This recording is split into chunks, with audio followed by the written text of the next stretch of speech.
സാധാരണയായി പലരും പറയുന്ന ഒരു പ്രശ്നമാണ് വേദന കാരണം എനിക്ക് കൈ പൊക്കാൻ പറ്റുന്നില്ല എന്നുള്ളത്. ഒരു വശത്ത് ചരിഞ്ഞു കിടക്കാൻ പറ്റുന്നില്ല, കൈ കൊണ്ട് എറിയാൻ പറ്റുന്നില്ല. ഇത്തരത്തിൽ കൈ പൊക്കാൻ പറ്റാത്ത രീതിയിലുള്ള വേദന ഉണ്ടാക്കുന്ന ഷോൾഡർ പെയിനെ കുറിച്ച് നമുക്കിന്ന് ചർച്ച ചെയ്യാം. ഞാൻ doctor Nishad, consultant pain physician, cortex pain and pain care, Kozhikode.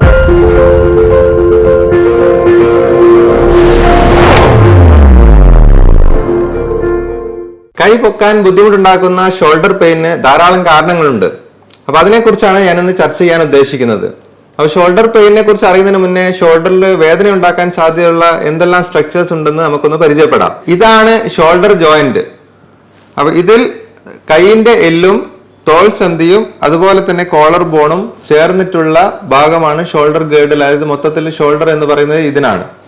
ഇതില് 3 എല്ലുകളുണ്ട്. അതിന്റെ ഇടയിലുള്ള ജോയിന്റ്, അതായത് മെയിനായിട്ട് കൈയിന്റെ കുഴയും ഈ തോളലും തമ്മിലുള്ള ജോയിന്റ്, ഈ കോളർ ബോൺ വന്ന് ചേരുന്ന ചെറിയൊരു സന്ധി, അക്രോമിയോ AC ജോയിന്റ് എന്ന് പറയുന്ന ഒരു സന്ധി, പിന്നെ ഇതിന്റെ ചുറ്റും സപ്പോർട്ട് ചെയ്തുകൊണ്ട് പേശികളുടെ വള്ളികൾ. അപ്പൊ ഇതാണ് റൊട്ടേറ്റർ കഫ് എന്നറിയപ്പെടുന്ന ഈ പേശികളുടെ വള്ളികളാണ് നമ്മളെ ഷോൾഡറിന് സ്റ്റെബിലിറ്റി നൽകുന്നത്. ഇതിനെയെല്ലാം കവർ ചെയ്തുകൊണ്ട് പേശികളുണ്ട്. അപ്പൊ പിന്നെ ഇതുവഴി ആ ഭാഗത്തേക്കുള്ള സപ്ലൈ ചെയ്യുന്ന നാഡികൾ. ഇത്രയും കാര്യങ്ങളാണ് നമുക്ക് ഷോൾഡർ ജോയിന്റിൽ വേദന ഉണ്ടാക്കാൻ സാധ്യതയുള്ള സ്ട്രെച്ചേഴ്സ്. അപ്പൊ ഇതിൽ പ്രധാനമായി നമ്മൾ മനസ്സിലാക്കേണ്ടത് ഷോൾഡറിന് ചുറ്റും 4 വള്ളികളുണ്ട്. അത് പേശികളുടെ ടെൻഡൻ എന്നറിയപ്പെടുന്നത്, പേശികളിൽ വന്ന് എല്ലിനോട് ചേരുന്ന ഭാഗമാണ് ഈ ടെൻഡൻസ് എന്നറിയപ്പെടുന്നത്. അതിനെ റൊട്ടേറ്റർ കഫ് എന്ന് പറയും. ഷോൾഡറിനെ സപ്പോർട്ട് ചെയ്ത് നിർത്തുന്നത് പ്രധാനമായും ഈ 4 പേശികളുടെ വള്ളികളാണ്. അപ്പോൾ ഇത്രയും വലിയ ഒരു എല്ലിന്റെ ഭാഗം ചെറിയ ഒരു കുഴയിലാണ് നിൽക്കുന്നത്. അപ്പോൾ ഇതിനെ സപ്പോർട്ട് ചെയ്ത് നിർത്തുന്ന ഈ 4 വള്ളികൾ കൂടി ചേർന്നാണ്. അപ്പൊ ഷോൾഡർ പെയിന് വേദന ഉണ്ടാക്കുന്നതിൽ ഇതിന്റെ പങ്ക് വളരെ വലുതാണ്. അപ്പോൾ എങ്ങനെയാണ് ഷോൾഡർ പെയിന്റെ ഓരോ കാരണങ്ങൾ എന്തൊക്കെയാണ്, ഇതിൽ ഓരോന്നും എങ്ങനെയാണ് വേദന ഉണ്ടാക്കുന്നത് നമുക്ക് നോക്കാം. അതിൽ പ്രധാനമായും ഈ ഞാൻ നേരത്തെ പറഞ്ഞ പോലെ ഈ 2 എല്ലിന്റെ ഇടയിലുള്ള സ്പേസ് നമുക്ക് കാണാൻ പറ്റും. അതായത് ഈ ഷോൾഡർ വള്ളികൾ വന്ന് എല്ലിനോട് ചേരുന്ന ഇതിനിടയിൽ ഒരു ചെറിയ സ്പേസ് കാണാൻ പറ്റും. അവിടെയാണ് പ്രധാനമായിട്ടും വേദന ഉണ്ടാക്കുന്ന എല്ലാ അസുഖങ്ങളും ഇരിക്കുന്നത്. അത് ഒന്നുകിൽ ഈ വള്ളികളുടെ പരിക്കുകളാവാം, അല്ലെങ്കിൽ ഈ വള്ളികൾക്ക് ചുറ്റും ശക്തി കുറയുന്നതുകൊണ്ട് നീരിറങ്ങുന്നതാവാം. ഇതിന്റെ ഇടയിലുള്ള ഒരു സ്പേസ്, ചെറിയൊരു ബേസ എന്നറിയപ്പെടുന്ന ഒരു സംഭവമുണ്ട്, അതിന്റെ ഉള്ളിൽ നീരിറങ്ങുന്നതാവാം. ഈ ജോയിന്റിന്റെ പ്രശ്നങ്ങളാവാം. ഇത് ഓരോന്നും എങ്ങനെയാണ് വേദന ഉണ്ടാക്കുന്നത് നമുക്ക് നോക്കാം. അപ്പൊ ആദ്യമായി ഈ ജോയിന്റിന്റെ ഈ ഷോൾഡർ ജോയിന്റ് എന്നറിയപ്പെടുന്ന ഭാഗത്തുണ്ടാകുന്ന 2 അസുഖങ്ങളുണ്ട്. ഒന്ന് ഈ ജോയിന്റിന്റെ തേയ്മാനമാണ്.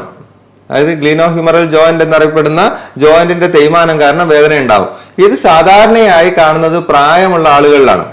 പ്രായം ഒരു 60 വയസ്സിന് മുകളിലോട്ടുള്ള ആളുകളിലാണ് സാധാരണ ഈ ഷോൾഡർ ജോയിന്റിന്റെ തേയ്മാനം കാണുന്നത്. അത് സാധാരണ വേദന ഉണ്ടാക്കുന്നതാണ്. കൈ മുഴുവനായിട്ട് പൊക്കാൻ ബുദ്ധിമുട്ട്, കൈ പുറകോട്ടെടുക്കാനും രാത്രി കിടക്കാനും എല്ലാം ബുദ്ധിമുട്ടുണ്ടാക്കുന്ന രീതിയിലുള്ളൊരു അസുഖമാണ്. പക്ഷെ അതിൽ നമ്മളായിട്ട് മറ്റുള്ള ഒരാൾ കൈ പിടിച്ച് പൊക്കുകയാണെങ്കിൽ അവർക്ക് പൊതുവെ വേദന കുറവായിരിക്കും. പക്ഷെ സ്വന്തമായിട്ട് പൊക്കാനുള്ള ബുദ്ധിമുട്ടാണ് അത് കൂടുതലായിട്ട് കാണുന്നത്. ഇത് തേയ്മാനത്തിന്റെ ഭാഗമായിട്ടുണ്ടാകുന്ന പെയിനാണ്. രണ്ടാമതൊരു കാരണമുള്ളത് ഫ്രോസൺ ഷോൾഡർ ആണ്. ഫ്രോസൺ ഷോൾഡർ എന്ന് പറയുന്നത് നമ്മൾ എല്ലാ പ്രായത്തിലും ഉള്ള ആളുകൾക്ക് കാണുന്ന ഒരു അസുഖമാണ്. ഫ്രോസൺ ഷോൾഡർ പ്രധാനമായിട്ടും വരുന്നത് ഈ ഷുഗർ, അതായത് പ്രമേഹ രോഗികളിലും തൈറോയ്ഡ് പോലെയുള്ള അസുഖമുള്ള ആളുകളിലും, അല്ലെങ്കിൽ മുമ്പ് ഷോൾഡറിന് എന്തെങ്കിലും പരിക്ക് പറ്റിയ ആളുകൾ, ഇത്തരത്തിലുള്ള ആളുകൾ ജോയിന്റിന്റെ ക്യാപ്സ്യൂൾ, അതായത് കവർ ചെയ്യുന്ന ഭാഗം സ്റ്റിഫായി പോകുന്ന അസുഖമാണ് ഈ ഫ്രോസൺ ഷോൾഡർ. ഈ ഫ്രോസൺ ഷോൾഡറിലും ഇതുപോലെ തന്നെ കൈ പൊക്കാൻ എല്ലാ വശത്തേക്കും, കൈ മുകളിലോട്ട് പൊക്കാനും സൈഡിലോട്ട് പൊക്കാനും പുറകോട്ടെടുക്കാനും എല്ലാത്തിനും ബുദ്ധിമുട്ടുണ്ടാക്കുന്ന ഒരു അസുഖമാണ് ഫ്രോസൺ ഷോൾഡർ. രാത്രി അസഹനീയമായ വേദന ഉണ്ടാക്കുന്ന ഒരു അസുഖമാണ്. അപ്പൊ ഇതിലാണ് എല്ലാവരും എനിക്ക് മുടി കെട്ടാൻ പറ്റുന്നില്ല, എനിക്ക് പുറകോട്ട് കൈ എടുക്കാൻ പറ്റുന്നില്ല, ഇത്തരത്തിലുള്ള കംപ്ലൈന്റ് പറയുന്നത് പൊതുവെ ഫ്രോസൺ ഷോൾഡറിലാണ്.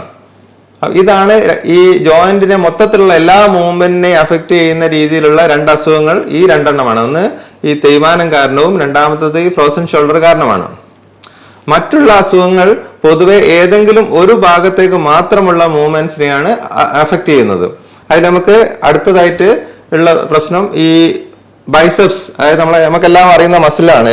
ഈ ഷോൾഡറിന്റെ ഉള്ളിൽ കൂടെ വന്നിട്ട് കയ്യിലേക്ക് ഇറങ്ങുന്ന മസിലാണ് ബൈസെപ്സ്.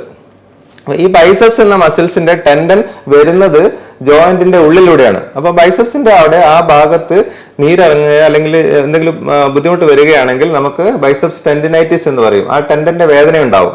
അപ്പൊ ഇത് എങ്ങനെയാണ് അറിയാം? ഈ ഷോൾഡറിൽ മുതൽ കൈ വരെ ഇറങ്ങുന്ന രീതിയിലുള്ള ഒരു വേദന ഉണ്ടാവും. അപ്പൊ കൈ നേരെ ഇങ്ങനെ പൊക്കാനാണ് ഇതിൽ ബൈസെപ്സിന്റെ പ്രശ്നം വരുമ്പോൾ വേദന ഉണ്ടാവുന്നത്.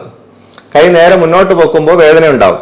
അപ്പൊ അതാണ് ബൈസെപ്സ് ടെൻഡിനൈറ്റിസ്. അപ്പൊ ഇത് ഒരു സാധാരണ കൂടുതലായിട്ട് ആക്ടിവിറ്റീസ് ചെയ്യുന്ന സ്പോർട്സിലൊക്കെ കൂടുതൽ ആക്ടിവിറ്റീസ് ചെയ്യുന്ന ആളുകൾക്കാണ് ഈ ബൈസെപ്സ് ടെൻഡിനൈറ്റിസ് കാണുന്നത്. പിന്നീടുള്ളത് ഈ റൊട്ടേറ്റർ കഫിന്റെ പ്രശ്നങ്ങളാണ്. ഞാൻ നേരത്തെ പറഞ്ഞ ഈ ഷോൾഡറിനെ സപ്പോർട്ട് ചെയ്യുന്ന 4 മസിലിന്റെ വള്ളികൾ എന്ന് പറഞ്ഞിട്ടുള്ള ഈ റൊട്ടേറ്റർ കഫിന്റെ വള്ളികളുടെ പ്രശ്നങ്ങളാണ് അടുത്ത കാറ്റഗറി. അതിൽ പൊതുവെ സൈഡിലോട്ട് കൈ പൊക്കാനാണ് നമുക്ക് ബുദ്ധിമുട്ട്. ആ തുടക്കത്തിൽ പൊക്കി വരുമ്പോൾ വലിയ പ്രശ്നം ഉണ്ടാവില്ല. അത് കഴിഞ്ഞ് കുറച്ച് മുകളിലോട്ട് പൊക്കുന്ന സമയത്ത് വേദന ഉണ്ടാവും. അത് മുഴുവനായിട്ട് പൊക്കി കഴിഞ്ഞാൽ പിന്നെ വേദന കുറയും. അതാണ് നമ്മൾ പെയിൻഫുൾ ആർക്കുന്നത്. ഒരു കുറച്ച് ഏരിയയിൽ മാത്രം കൈ പൊക്കുന്ന ഭാഗത്ത് പെയിൻ ഉണ്ടാവുക. അപ്പൊ അത് പല കാരണങ്ങൾ കൊണ്ടുണ്ട്. നമ്മൾ ഇംപിഞ്ച്മെന്റ് എന്ന് പറയും. അതായത് ഈ 2 എല്ലിന്റെ ഇടയിൽ ഉണ്ടാവുന്ന സ്പേസിൽ നമ്മൾ ഈ ഉണ്ടാവുന്ന പ്രശ്നങ്ങൾ കാരണമാണ് ആ ഇംപിഞ്ച്മെന്റ് ഉണ്ടാവുന്നത്. അത് ഒന്നാമത്തെ കാരണം നേരത്തെ പറഞ്ഞ അതിനിടയിലുള്ള ബേസ, അതായത് അതിനിടയിലുള്ള ചെറിയ സ്പേസ് ഉണ്ട്, അവിടെ ഇൻഫ്ലമേഷൻ വരുന്നത് കാരണം, അതായത് നീരിറക്കം വരുന്നത് കൊണ്ടാണ് ഏറ്റവും പ്രധാനപ്പെട്ട ഒരു കാരണം. അത് കാണുന്ന ആരിലാണ്? കൂടുതലായിട്ട് ലോഡിംഗ് വർക്കേഴ്സ് ചെയ്യുന്ന ആൾക്കാർ, അല്ലെങ്കിൽ സ്പോർട്സിൽ എന്തെങ്കിലും ഷട്ടിൽ പോലെയുള്ള കളികൾ സ്ഥിരമായിട്ട് കളിക്കുന്ന ആൾക്കാർക്ക് ആ ഭാഗത്ത് നല്ല പെയിൻ ഉണ്ടാവും. അത് മിക്കപ്പോഴും പെട്ടെന്ന് വരുന്ന നല്ല സിവിയർ ആയിട്ടുള്ള പെയിൻ ആയിരിക്കും. കൈ തീരെ പൊക്കാൻ പറ്റുന്നില്ല എന്നുള്ള രീതിയിലുള്ള പെയിൻ ആയിരിക്കും. അപ്പോൾ ഇത് നമുക്ക് കുറച്ച് കഴിഞ്ഞാൽ മിക്ക ആൾക്കാർക്കും കുറച്ച് റെസ്റ്റ് എടുത്ത് അല്ലെങ്കിൽ കുറച്ച് മെഡിസിൻ എടുത്തു കഴിഞ്ഞാൽ കുറയും. ചില ആളുകൾക്ക് മാത്രമാണ് ആ നീര് സ്ഥിരമായിട്ട് നിൽക്കുന്ന രീതിയിൽ ഉണ്ടാവുന്നത്. അപ്പോൾ ഇതാണ് ഒരു കാരണം, കൈ സൈഡിലേക്ക് പൊക്കാനുള്ള പ്രശ്നത്തിന്റെ ഒരു കാരണം. രണ്ടാമത്തത് ഈ ടെൻഡൻസ്, അതായത് സുപ്രാസ്പൈനേറ്റസ്, ഇൻഫ്രാസ്പൈനേറ്റസ്, പല രീതിയിൽ അറിയപ്പെടുന്ന ഈ റൊട്ടേറ്റർ കഫിലെ ടെൻഡന്റെ ഭാഗത്ത് ഉണ്ടാകുന്ന ഇൻഫ്ലമേഷൻ ആണ്. അതിന് ടെൻഡിനൈറ്റിസ് എന്ന് പറയും. അപ്പോൾ ഈ റൊട്ടേറ്റർ കഫിന്റെ ടെൻഡിനൈറ്റിസ് അല്ലെങ്കിൽ ടെൻഡിനോസിസ്, അതിനുണ്ടാവുന്ന പരിക്കുകൾ കാരണം ഉണ്ടാകുന്ന പ്രശ്നങ്ങൾക്കാണ് രണ്ടാമത്തെ കാരണം. ഇതാണ് ഏറ്റവും കോമൺ ആയിട്ട് വരുന്നത്. ഷോൾഡർ പെയിനിൽ കൈ പൊക്കാൻ ബുദ്ധിമുട്ട് വരുന്ന യങ്സ്റ്റേഴ്സിൽ വരുന്നതിൽ ഏറ്റവും പ്രധാനപ്പെട്ട പ്രശ്നം ഈ റൊട്ടേറ്റർ കഫ് ടെൻഡിനോസിസ് ആണ്. അത് കുറച്ചു കാലം കൈകൊണ്ട് എന്തെങ്കിലും സ്ഥിരമായിട്ട് ജോലി ചെയ്യുന്നത്, അപ്പോൾ ഓവർ ഹെഡ് ആക്ടിവിറ്റീസ് ചെയ്യുന്ന ആളുകൾ, അല്ലെങ്കിൽ കൈകൊണ്ട് കൂടുതലായിട്ട് ഉപയോഗിക്കുന്ന രീതിയിലുള്ള വർക്ക് ചെയ്യുന്ന ടൂൾ വർക്കുകൾ ചെയ്യുന്ന ആളുകൾക്ക്, ഇത്തരത്തിലുള്ള ആൾക്കാർക്കാണ് പൊതുവെ ഈ ടെൻഡിനൈറ്റിസ് അല്ലെങ്കിൽ ടെൻഡിനോസ് വരുന്നത്. അത് ഹെവി മാനുവൽ വർക്ക് ചെയ്യുന്ന ആൾക്കാർക്കാണ് സാധാരണയായി കാണുന്നത്. പിന്നൊരു പ്രശ്നം ഇതിന്റെ റൊട്ടേറ്റർ കഫിന്റെ പരിക്കാണ്. നമ്മൾ ടയർ എന്ന് പറയും. അതായത് ഈ വള്ളി കീറിപ്പോവുകയാണ്, ഷോൾഡറിന്റെ വള്ളി കീറിപ്പോകുന്നൊരു പ്രശ്നം. അത് സാധാരണയായി കാണുന്നത് ഒന്ന് പെട്ടെന്ന് എന്തെങ്കിലും ഒരു പരിക്ക്, നമ്മളിപ്പോൾ എവിടെയെങ്കിലുമൊക്കെ വീഴുന്ന സമയത്ത് പെട്ടെന്ന് തൂക്കി പിടിച്ചു, അപ്പൊ കൈയിന്റെ വള്ളി വലിഞ്ഞു പോവാം. അതല്ലെങ്കിൽ ബസ്സിൽ യാത്ര ചെയ്യുന്ന സമയത്ത്, ഈവൻ ശക്തി കുറവ്, ഓൾറെഡി ആ റൊട്ടേറ്റർ കഫിന് ശക്തി കുറവുള്ള ആൾക്കാർക്ക് ബസ്സിൽ യാത്ര ചെയ്യുമ്പോൾ പെട്ടെന്ന് ബ്രേക്ക് ഇടുമ്പോൾ നമ്മൾ പിടിച്ചു കഴിഞ്ഞാൽ ആ വള്ളിക്ക് പരിക്ക് പറ്റാം. അതുപോലെ അല്ലെങ്കിൽ ആ വശത്തേക്ക് അടിച്ച് വീഴുക, അപ്പൊ ബൈക്കിൽ വീഴുമ്പോഴൊക്കെ ഷോൾഡർ അടിച്ച് വീഴുകയാണെങ്കിൽ ഇത്തരത്തിലുള്ള സംഭവങ്ങൾ വന്നു കഴിഞ്ഞാൽ ഈ വള്ളികൾക്ക് പരിക്ക് വരാം. അത് 2 രീതിയിലുണ്ട്. ഒന്ന് പാർഷ്യൽ ടയർ എന്ന് പറയുന്നത്, അതായത് കുറച്ച് ഭാഗം കീറിയിരിക്കുന്ന രീതിയിലുള്ളതിനാണ് പാർഷ്യൽ ടയർ എന്ന് പറയുന്നത്. അതിൽ നമുക്ക് കൈ പൊക്കാൻ ബുദ്ധിമുട്ട് വരും, ആ സൈഡിലേക്ക് പൊക്കാനുള്ള ബുദ്ധിമുട്ട് വരും. പക്ഷെ നമുക്ക് പൊക്കാൻ പറ്റും, മുഴുവനായിട്ട് പൊക്കാൻ പറ്റും, പക്ഷെ വേദന ഉണ്ടാവും. പക്ഷെ രണ്ടാമത്തെ ഒരു കാറ്റഗറി എന്ന് വെച്ചാൽ ഫുൾ തിക്നെസ് ടയർ ആണ്. അത് കംപ്ലീറ്റ് പൊട്ടിയിരിക്കുക. അപ്പൊ കംപ്ലീറ്റ് പൊട്ടിക്കഴിഞ്ഞാൽ കൈ തീരെ പൊക്കാൻ പറ്റില്ല. നമുക്ക് മുഴുവനായിട്ട് പൊക്കി പിടിച്ചാൽ തന്നെ കൈ വീണ് പോകും. അതാണ് ഫുൾ തിക്നെസ് ടയർ. അത് ആ ഒരു വള്ളിയുടെ സുപ്രാസ്പൈനേറ്റസ് അല്ലെങ്കിൽ പ്രധാനമായിട്ട് വരുന്ന സുപ്രാസ്പൈനേറ്റസ് എന്ന് പറഞ്ഞ ഒരു വള്ളിയാണ്, അതിന്റെ കംപ്ലീറ്റ് ടയർ ആണ്. അപ്പൊ ഇത്രയുള്ള ഈ 2 രീതിയിൽ പരിക്ക്, പാർഷ്യൽ ടയർ അല്ലെങ്കിൽ ഫുൾ തിക്നെസ് ടയർ, ഇത് രണ്ടുമാണ്. ഈ ടയർ പരിക്കൊന്നും ഇല്ലാതെ ചിലപ്പോൾ നമ്മൾ പരിശോധിക്കുമ്പോൾ ഈ വള്ളികൾക്ക് പരിക്കുണ്ടെന്ന് പറയും. അപ്പൊ ആളുകൾ പറയും ഞാൻ വീണിട്ടൊന്നുമില്ലല്ലോ, എനിക്ക് പരിക്കൊന്നും പറ്റിയിട്ടില്ലല്ലോ, അങ്ങനെയും വരാം. അത് പൊതുവെ ഓൾറെഡി ആ ഈ റൊട്ടേറ്റർ കഫിന് ശക്തി ഇല്ലാത്ത, അതായത് തേയ്മാനം കാരണം ശക്തി കുറഞ്ഞിട്ടുള്ള ആൾക്കാർക്ക് ഈ എല്ലിന്റെ അടിയിൽ ഒരഞ്ഞ് മെല്ലെ മെല്ലെ ചെറിയ ക്രാക്ക് വീഴുന്നതാണ്. ഇപ്പൊ ഈ എല്ലിന് വളർച്ച ഉണ്ടാകുമ്പോൾ അതിന്റെ അടിയിൽ കൂടെ മസിൽ മുകളിലോട്ടും താഴോട്ടും പോകുമ്പോൾ അത് മെല്ലെ കീറൽ വരാം, അത് തനിയെ വരാം, അതും ഒരു കാരണമാണ്. അപ്പൊ ഇത് രണ്ടും നമുക്ക് ഉണ്ടാക്കുന്ന സിംറ്റംസ്, അതായത് ലക്ഷണങ്ങൾ സെയിം ആയിരിക്കും. ഇപ്പൊ ഇതാണ് മൂന്നാമത്തെ നമുക്ക് ഈ ഷോൾഡർ പെയിന്റെ ഉണ്ടാക്കുന്ന പ്രധാനപ്പെട്ട കാരണം. പിന്നെ ഞാൻ നേരത്തെ പറഞ്ഞു ഈ കോളർ ബോൺ വന്ന് ചേരുന്ന ഭാഗം, അതാണ് അക്രോമിയോ ക്ലാവിക്കുലർ ജോയിന്റ്, AC ജോയിന്റ് എന്ന് പറയും. അത് നമുക്ക് മുകളിൽ തന്നെ അറിയാൻ പറ്റും. ഷോൾഡറിൽ നമ്മൾ ഇവിടെ ഇങ്ങനെ ചെറിയൊരു ഒരു പൊങ്ങൽ പോലെ നിൽക്കുന്ന ചെറിയൊരു സാധനമുണ്ട്, അതാണ് AC ജോയിന്റ്. അപ്പൊ അതിന്റെ വേദന ഉണ്ടാക്കുമ്പോൾ നമുക്ക് തന്നെ അറിയാം, അവിടെ കുറച്ച് തള്ളി നിൽക്കുമ്പോൾ ഒരു നീര് വന്നതുപോലെ നമുക്ക് അത് ഫീൽ ചെയ്യും. അതുപോലെ കൈ ക്രോസ് ചെയ്യാൻ പറ്റില്ല, ഒരു കൈ മറ്റേ ഷോൾഡറിലേക്ക് എടുക്കാൻ പറ്റില്ല. അപ്പോൾ നമുക്ക് ഈ ഷോൾഡറിൽ വേദന വരും. അത് ഷോൾഡറിന്റെ മുകളിൽ തന്നെയാണ് വേദന വരിക. അതിൽ കൈ പൊക്കാനും അതുപോലെ തന്നെ ഫുള്ളായിട്ട് പൊക്കാനുള്ള ഒരു ബുദ്ധിമുട്ടുണ്ടാവും. പക്ഷെ അതിനേക്കാൾ കൂടുതൽ കൈ ക്രോസ് ചെയ്ത് മറ്റുള്ള ഷോൾഡറിനേക്ക് നമുക്ക് എടുക്കാൻ വേണ്ടി നോക്കുമ്പോഴാണ് വേദന അറിയുക. അതാണ് AC ജോയിന്റ്. അപ്പൊ അതും സാധാരണ തേയ്മാനത്തിന്റെ ഭാഗമായിട്ട് വരാം, അല്ലെങ്കിൽ കൂടുതലായി കൈ പൊക്കി വെച്ച് ജോലി ചെയ്യുന്ന ആൾക്കാർ, കൈ ഇങ്ങനെ പൊക്കി ഒരേ പൊസിഷനിൽ വെച്ചിട്ട് ടൂൾ വർക്ക് ചെയ്യുന്ന ഈ ഇലക്ട്രിക്കൽ വർക്ക് ചെയ്യുന്ന ആളുകൾക്കെല്ലാം ഈ ജോയിന്റിന് പ്രശ്നം വരാം. അപ്പൊ ഈ പറഞ്ഞ പ്രശ്നങ്ങൾ കൂടാതെ കൈ പൊക്കാൻ ബുദ്ധിമുട്ടുള്ള എല്ലാ പ്രശ്നങ്ങളും നമ്മൾ ഷോൾഡർ ജോയിന്റിന്റെ പത്തോളജി ആണെന്ന് വിചാരിക്കാൻ പാടില്ല.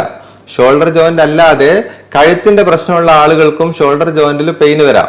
അപ്പോൾ കഴുത്തിൽ വേദന, കഴുത്തിന്റെ ഡിസ്കിനാണ് പ്രശ്നമെങ്കിൽ നമുക്ക് ആ ഒരു ഭാഗത്തേക്ക്, ഷോൾഡറിന്റെ ഭാഗത്ത്, കൈയിന്റെ ഭാഗത്തേക്ക് വരുന്ന ഈ ഞരമ്പിന്റെ ഭാഗത്തേക്ക് വേദന വരാം. അപ്പൊ അതിൽ കൈ പൊക്കാനും ചിലപ്പോൾ വീക്ക്നെസ് ഉള്ള ആൾക്കാർക്ക് കൈ പൊക്കാനും ബുദ്ധിമുട്ടുണ്ടാവും. അപ്പൊ അത് നമ്മളെപ്പോഴും ഷോൾഡർ ജോയിന്റ് നോർമൽ ആണെങ്കിൽ നമ്മൾ എപ്പോഴും കഴുത്തിന്റെ ഭാഗം കൂടി നമ്മൾ പരിശോധിക്കേണ്ടതാണ്. കഴുത്തിന്റെ ഡിസ്കിന്റെ പ്രശ്നം ഉണ്ടെങ്കിലും ഷോൾഡർ ജോയിന്റിന് പെയിൻ വരാം. ഷോൾഡർ ജോയിന്റിന് വേദന ഉണ്ടാക്കുന്ന മറ്റൊരു പ്രശ്നം, ഈ ഷോൾഡറിലേക്ക് സപ്ലൈ ചെയ്യുന്ന ചെറിയ നാഡികളുണ്ട്. ആ നാഡികൾ വരുന്ന ഭാഗത്ത് എവിടെയെങ്കിലും ഒരു കംപ്രഷൻ വരുന്ന രീതിയിൽ എന്തെങ്കിലും ഒരു സ്വെല്ലിങ്ങോ അല്ലെങ്കിൽ അത്തരത്തിലുള്ള എന്തെങ്കിലും പ്രശ്നങ്ങൾ വരികയാണെങ്കിൽ ആ ഷോൾഡറിലേക്ക് നമുക്ക് വേദന ഉണ്ടാക്കാം. അപ്പൊ ഇത്തരത്തിൽ ഈ ജോയിന്റ് ചുറ്റുമുള്ള വള്ളികൾ, അതുപോലെ തന്നെ ഈ നെർവ്, കഴുത്തിന്റെ പ്രശ്നം, ഇത്തരത്തിലുള്ള കാര്യങ്ങളാണ് സാധാരണയായി ഷോൾഡർ പൊക്കാൻ ബുദ്ധിമുട്ട് വരുന്ന രീതിയിലുള്ള കാരണങ്ങൾ. അപ്പൊ ഇതെങ്ങനെയാണ് നമുക്കിത് ഏതാണെന്ന് എങ്ങനെയാണ് മനസ്സിലാവുക? ഞാനിപ്പോ പറഞ്ഞു കുറെ കാരണങ്ങളുണ്ട്. അപ്പൊ എങ്ങനെയാ നമുക്ക് മനസ്സിലാവുക? അത് കൃത്യമായി ഒന്നാമത്തത് ആളുടെ ഹിസ്റ്ററിയിൽ നിന്ന് തന്നെ നമുക്ക് കൃത്യമായിട്ട് ഒരു സൂചന കിട്ടും, ഇന്നതാവാം. അപ്പൊ മൊത്തത്തിൽ എല്ലാ മൂവ്മെന്റ്സും അഫക്റ്റ് ആകുന്ന സമയത്ത് ഫ്രോസൺ ഷോൾഡറോ അല്ലെങ്കിൽ ജോയിന്റിന്റെ തേയ്മാനമാണെന്ന് നമുക്ക് മനസ്സിലാവും. ഒരു വശത്തേക്ക് മാത്രം, സൈഡിലേക്ക് മാത്രം പൊക്കാനുള്ള ബുദ്ധിമുട്ടായിട്ടാണ് വരുന്നതെങ്കിൽ അത് റൊട്ടേറ്റർ കഫിന്റെ പ്രശ്നമാവാം, അല്ലെങ്കിൽ ഈ സബാക്രോമിയൽ ബേഴ്സൈറ്റിസ്, ഞാൻ നേരത്തെ പറഞ്ഞ ബേഴ്സൈറ്റിസ് എന്നുള്ള പ്രശ്നമാവാം. ആ ഭാഗത്തുള്ള ഇംപിഞ്ച്മെന്റ്, ആ എല്ലിന്റെ ഇടയിൽ ഇത് കുടുങ്ങുന്നതുകൊണ്ടുള്ള പ്രശ്നമാവാം. ഇത് എല്ലാം എങ്ങനെയാണ് ഡിഫറൻഷിയേറ്റ് ചെയ്യുക? നമുക്ക് ഒരു OP യിൽ നിന്ന് തന്നെ നമുക്ക് ഒരു അൾട്രാസൗണ്ട് എക്സാമിനേഷൻ ചെയ്യുകയാണെങ്കിൽ ഇത് മൂന്നും തമ്മിൽ തിരിച്ചറിയാൻ പറ്റും. അൾട്രാസൗണ്ടിൽ നോക്കിക്കഴിഞ്ഞാൽ നമുക്ക് അവിടെ നീരിറങ്ങിയാണോ, അല്ലെങ്കിൽ വള്ളികൾക്ക് പരിക്ക് പറ്റിയതാണോ, അതല്ല എല്ലിന്റെ വളർച്ചയാണോ എന്നുള്ള കാര്യങ്ങൾ നമുക്ക് പെട്ടെന്ന് മനസ്സിലാവും. പിന്നെ ഉള്ളത് ഈ ബൈസെപ്സിന്റെയും അതുപോലെ AC ജോയിന്റിനെയും കൃത്യമായി നമുക്ക് അവിടെ ലൊക്കേറ്റ് ചെയ്യാൻ പറ്റും. വേദനയുള്ള ഭാഗം അവർക്ക് കൃത്യമായിട്ട്, ആ ബൈസെപ്സിന്റെ ഭാഗത്താണെങ്കിലും അല്ലെങ്കിൽ AC ജോയിനെ കൃത്യമായിട്ട് കൈകൊണ്ട് തൊടുമ്പോൾ തന്നെ നമുക്ക് അവിടെ വേദന ഉണ്ടാവും. അപ്പൊ അത് നോക്കിക്കഴിഞ്ഞാൽ ആദ്യം ഒന്ന് പരിശോധിക്കുക, ഹിസ്റ്ററി എടുത്തു, പരിശോധിച്ചു കഴിഞ്ഞു. പിന്നെ അതിനുശേഷം നമുക്കൊരു എക്സ്റേ എടുത്തു കഴിഞ്ഞാൽ എല്ല് സംബന്ധമായ പ്രശ്നം, അതായത് ജോയിന്റിന്റെ തേയ്മാനമാണെങ്കിൽ എക്സ്റേ കാണാനുണ്ടാവും. അതുപോലെ തന്നെ എന്തെങ്കിലും കാൽഷ്യം ഡെപ്പോസിറ്റ് വന്നിട്ട് കാൽസിഫിക് ടെൻഡിനൈറ്റിസ് എന്ന് പറയുന്ന പ്രശ്നം ഉണ്ടെങ്കിൽ നമുക്ക് എക്സ്റേ കാണാൻ പറ്റും. അതല്ലെങ്കിൽ പിന്നെ ഉള്ളത് അൾട്രാസൗണ്ട് ആണ്. അതായത് OP യിൽ തന്നെ ഇരുന്ന് അൾട്രാസൗണ്ട് എക്സാമിനേഷനിൽ നോക്കിക്കഴിഞ്ഞാൽ ഷോൾഡറിന്റെ ഈ വള്ളികൾ, എല്ലുകൾ മാത്രമേ നമുക്ക് എക്സ്റേയിൽ കാണുള്ളൂ. ഞാൻ നേരത്തെ പറഞ്ഞ റൊട്ടേറ്റർ കഫ് പോലെയുള്ള വള്ളികളൊന്നും എക്സ്റേയിൽ കാണില്ല. അപ്പൊ അത് നമുക്ക് അൾട്രാസൗണ്ട് എക്സാമിനേഷനിൽ ചെയ്ത് കഴിഞ്ഞാൽ കൃത്യമായിട്ട് അതിന്റെ നീരിറക്കമാണോ, അല്ലെങ്കിൽ അതിന് പരിക്ക് പറ്റിയതാണോ, അല്ലെങ്കിൽ ആ ഭാഗത്ത് ജോയിന്റിൽ ഈ ബേഴ്സയിലുള്ള പ്രശ്നമാണോ എന്നുള്ളത് നമുക്ക് കൃത്യമായിട്ട് വേർതിരിച്ചറിയാൻ പറ്റും. അപ്പൊ അതിനനുസരിച്ചാണ് നമ്മൾ ഓരോന്നിനും ചികിത്സ, ഇപ്പൊ ഏതാണ് പ്രശ്നം ഉണ്ടാക്കുന്നതെന്ന് നമുക്ക് മനസ്സിലായി കഴിഞ്ഞാൽ നമുക്ക് അതിനനുസരിച്ചുള്ള ട്രീറ്റ്മെന്റ് കൊടുക്കാൻ പറ്റും. ഇതിൽ ഓരോ അസുഖത്തെക്കുറിച്ചും അതിന്റെ ട്രീറ്റ്മെന്റ് എന്തൊക്കെയാണ്, നമുക്ക് അതിന് ചെയ്യാൻ പറ്റുക, ചികിത്സ എന്തൊക്കെയാണെന്നുള്ളതിനെ കുറിച്ച് നമുക്ക് അടുത്ത വീഡിയോയിൽ ചർച്ച ചെയ്യാം. നന്ദി.